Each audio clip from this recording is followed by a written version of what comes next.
Wasabi guys, welcome back to another 10 underrated Commander cards video. It's been some time since my last one, but for this one we're gonna have more of a core set theme to it, so from the core sets of the past few years. The one that came out in 2018, 2019, and last year for 2020. Before I get started, if you have not already, please consider subscribing to the channel. It really does help me out. If you want to help me out even further, become a channel member. You get priority replies, you get a cool badge, and depending on the tier, you'll have your name in the credits, and also you'll have an early viewing of most of my videos. So the first card we have here to talk about is Bag of Holding. I know this got a downgrade in rarity going back to Adventures in the Forgotten Realms, and it's probably deserving of that because it's nothing really more than a utility artifact that doesn't net you card advantage, but it will let you loot. And why this looting is special, because you get to hold on to the cards and pretty much sacrifice Bag of Holding whenever you feel like it if you can pay that 4 mana and tap it. Once you sacrifice it, you get all those cards back from exile to your hand. It's super risky though, because if it's dealt with before you get to sacrifice it in that second ability,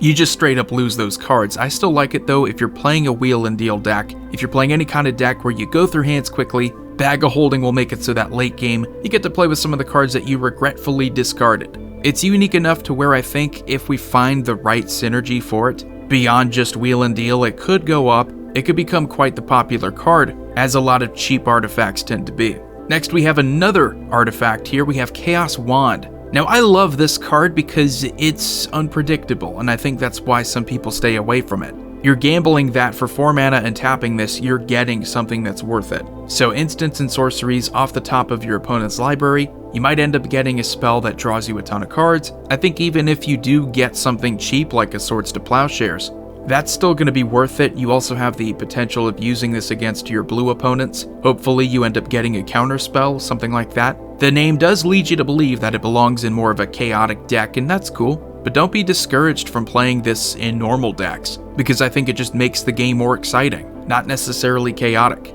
And the next card we have is Ajanis Welcome. Also from the same core set, whenever a creature enters the battlefield under your control, you gain a life. So it's pretty much another card like Soul Warden, Soul's Attendant, things like that for your creatures entering the battlefield. I don't think this card gets nearly as much love as it deserves. Also worth pointing out that we have a sub-theme in Commander, where the objective isn't just to gain life, but also to synergize with enchantments. That's really where I think Ajanis Welcome shines, because if you're just playing a normal aristocrat deck that might gain some life, this isn't the card for you. Just stick with the creatures that have this ability.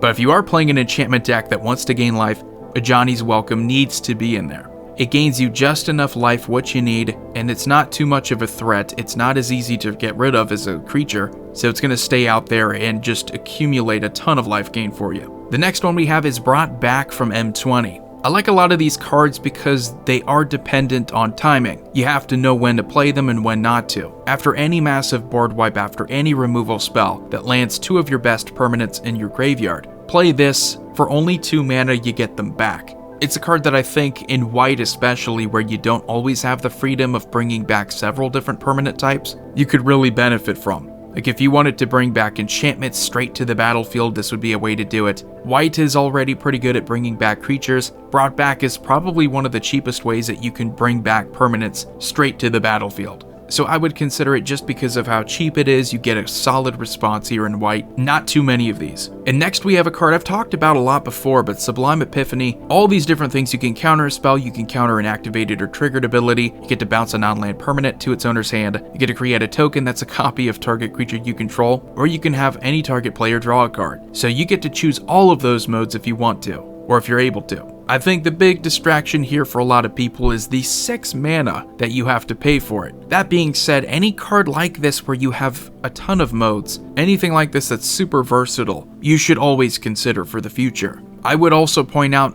whenever talking about any of these cards, that a huge strength is how specific a card is. So if a card is like with Bag of Holding, very specific in its synergy, it's not just a good stuff, well, I gain life here, or I bring back a card. This is one of the only cards that has this many modes. So if there's any kind of support in the future for these different modes, maybe if you choose certain modes or this many modes in a single card, you get a triggered ability, I would look out for Sublime Epiphany because I think there is potential for that to be a future strategy.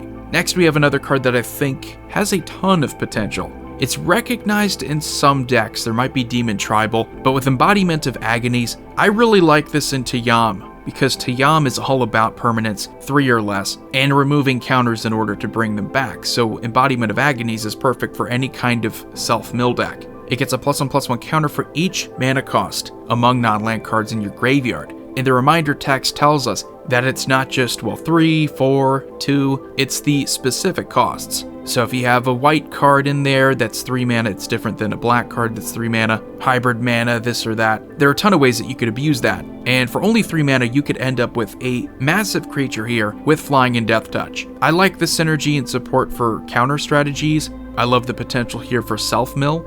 I just think because it's that cheap, if not commander, somewhere else. That's my opinion. The next card here is Rapacious Dragon from M20 as well. Now, of course, we have Dockside Extortionist. It's a significantly better card with a lot more upside. But Rapacious Dragon is probably the closest thing we're going to get to Red's Peregrine Drake, in that it can somewhat recover the cost for itself, but it's not really here to do that, it's here to generate more mana for future turns. And that's all it really needs to do for 5 mana, gets you 2 treasure tokens when it enters the battlefield. Take advantage of ETBs because that's a way that Rapacious Dragon can really be abused. So if you're a blink deck and you're also able to play red, Rapacious Dragon is a poor man's Dockside Extortionist. But we have so much synergy here with treasure strategies. Of course, we have Prosper Tomebound, but we also have Kalain from Adventures in the Forgotten Realms. We've just been getting a ton of support for treasure strategies. So this is one of the best uncommons from the recent core sets. Next, we have Double Vision. Whenever you cast your first instant or sorcery spell each turn, you copy that spell. You may choose new targets for the copy. I know everyone is kind of concerned that because it's 5 mana and it's only once each turn, that it's not going to put in that much work. However, it is once each turn, so you can still cast your instants on your opponent's turns and then get them copied. I don't think people realize what that means. Whenever your opponents play something and you counter it, it's countered. So you're almost guaranteed to counter whatever they're putting out there. If you're looking at this card because you just want to go off in a turn, you want 1,000-Year Storm, something like that, that's the card for you. But that's already more expensive because that potential's been realized. With Double Vision, I think it's a lot more tame, of course. It's cheaper money-wise.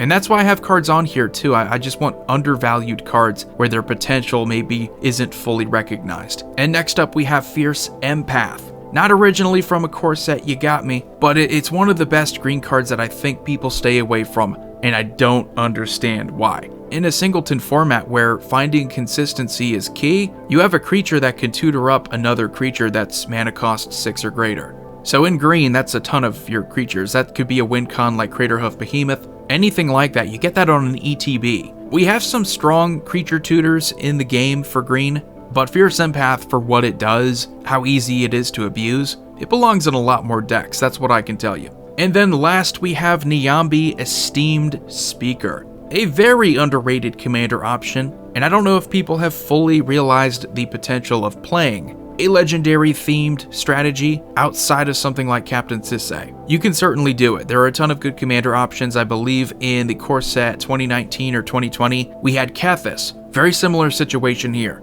You have blink potential, you have legendary theme potential. She makes a solid commander option. She's also great as one of the 99. And that's when you know you have a solid creature all around. It's a win-win whenever you play them. Also great for loops. If you have any sort of loop where you can constantly replay creatures, you get more mana to play them again, Niyami can net you a bunch of life. There are just so many strategies where it's beneficial to bounce other creatures back to your hand. So anyway guys, that's going to do it for the video. Let me know what you think of these 10 underrated commander cards. Again, this was a core set theme of the past few core sets. If you have not already, please do subscribe, it helps out the channel. Commander Void here signing off. I will see you all next time.